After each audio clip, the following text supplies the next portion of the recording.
Hello दोस्तों, आज हम यीशु मसीह की वंशावली के बारे में बात करेंगे। यीशु मसीह की वंशावली मत्ती रचित सुसमाचार उसका पहला अध्याय से हम देखेंगे। अब्राहम की संतान, दाऊद की संतान, यीशु मसीह की वंशावली। दोस्तों, ये आप देख सकते हो, अब्राहम से इसहाक उत्पन्न हुआ, इसहाक से याकूब उत्पन्न हुआ, याकूब से यहूदा और उसके भाई उत्पन्न हुए। यहूदा और तमार से फिरेस व जोरह उत्पन्न हुए। फिरह से हिस्रोन उत्पन्न हुआ और हिस्रोन से एराम उत्पन्न हुआ और एराम से अम्मीनादाब उत्पन्न हुआ। अम्मीनादाब से नहशोन और नहशोन से सलमोन उत्पन्न हुआ। सलमोन और रहाब से बोअज उत्पन्न हुआ। बोअज और रूत से ओबेद उत्पन्न हुआ और ओबेद से इस्से उत्पन्न हुआ और इस्से से दाऊद राजा उत्पन्न हुआ और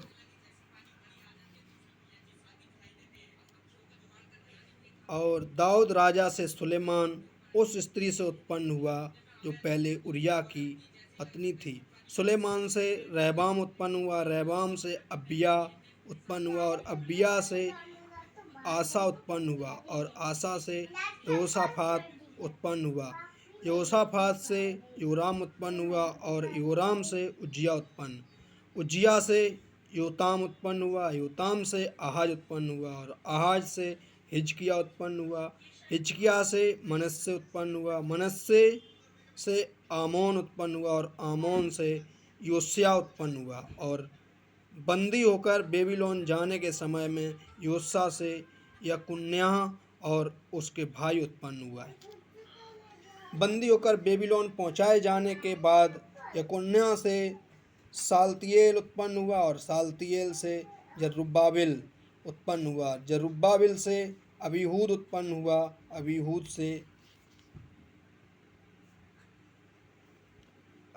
से इल्याकीम उत्पन्न हुआ और इल्याकीम से अजोर उत्पन्न हुआ। अजोर से सदोक उत्पन्न हुआ। सदोक से अखीम उत्पन्न हुआ और अखीम से इलीहूद उत्पन्न हुआ। इलीहूद से इलियाजार उत्पन्न हुआ। इलियाजार से मत्तान उत्पन्न हुआ। मत्तान से याकूब उत्पन्न हुआ। याकूब से यूसुफ उत्पन्न हुआ जो मरियम का पति था और मरियम से यीशु जो मसीह कहलाता है उत्पन्न हुआ। इस प्रकार अब्राहम से दाऊद तक 14 पीढ़ी, दाऊद से बेबीलोन को बंदी होकर पहुंचाए जाने तक 14 पीढ़ी और बंदी होकर बेबीलोन को पहुंचाए जाने के समय से यीशु मसीह तक 14 पीढ़ी। यीशु मसीह का जन्म इस प्रकार से हुआ कि जब उसकी माता मरियम की मंगनी यूसुफ के साथ हो गई तो उनके इकट्ठा होने से पहले ही वह पवित्र आत्मा की ओर से गर्भवती पाई गई। अतः उसके पति यूसुफ ने, जो धर्मी था और उसे बदनाम करना नहीं चाहता था, उसे चुपके से त्याग देने का विचार किया। जब वह इन बातों के सोच ही में था तो प्रभु का स्वर्गदूत उसे स्वप्न में दिखाई देकर कहने लगा, हे यूसुफ, दाऊद की संतान, तुम अपनी पत्नी मरियम को अपने यहाँ ले आने से मत डर, क्योंकि जो उसके गर्भ में है वह पवित्र आत्मा की ओर से है। वह पुत्र जनेगी और तुम उसका नाम यीशु रखना, क्योंकि वह अपने लोगों का उनके पापों से उद्धार करेगा। मेरे प्रिय दोस्तों, यहाँ पर हम देखते हैं जब परमेश्वर हमसे बात करता है तो वो सपने के द्वारा बात करता है।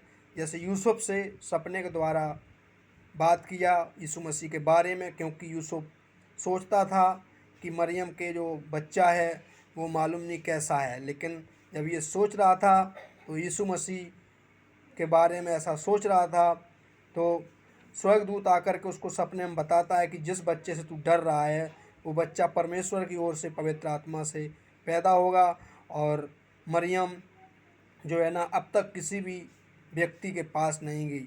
और इसलिए मेरे दोस्तों, जब भी हमें कुछ डाउट होता है तो हम परमेश्वर से बात करें तो परमेश्वर मुझे सपने में बात करेगा। आगे देखते हैं, यह सब इसलिए हुआ कि जो वचन प्रभु ने भविष्यवक्ता के द्वारा कहा था वह पूरा हो। देखो, एक कुंवारी गर्भवती होगी और एक पुत्र जनेगी और उसका नाम इम्मानुएल रखा जाएगा। इम्मानुएल जिसका अर्थ है परमेश्वर हमारे साथ है।